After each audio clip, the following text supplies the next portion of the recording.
M Q M کے 22 M N اے ہیں، 3 senators ہیں اور یہ حکومتی اتحاد میں بھی ہیں۔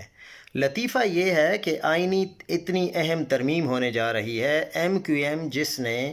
ووٹ کرنا ہے ان کو معلوم ہی نہیں ہے، حالانکہ رانا ثناء اللہ کہتے ہیں 3-4 ماہ سے مشاورت چل رہی تھی، پتہ نہیں کس کے ساتھ مشاورت چل رہی تھی یہ معلوم نہیں ہے،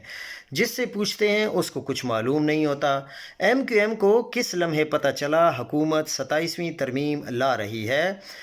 ہم نے ایم کیو ایم کے رہنما خواجہ اظہار الحسن سے سوال کیا، ہمیں یہ تو بتا دیا گیا کہ آئندہ اجلاس میں 27ویں ترمیم آئے گی، لیکن شکوار 2 دن پہلے ہی پتہ چلا، یعنی بلاول کی ٹویٹ سے۔ پھر ہم نے حکومت کو کہا ہمیں بریفنگ دیں، پھر وزیر قانون نے وزیراعظم سے ملاقات میں آج گزشتہ 6 روز یعنی 6 نومبر بریفنگ دی ہے، تو اس سے پہلے ہمیں اس کے بارے میں کوئی پتہ نہیں تھا۔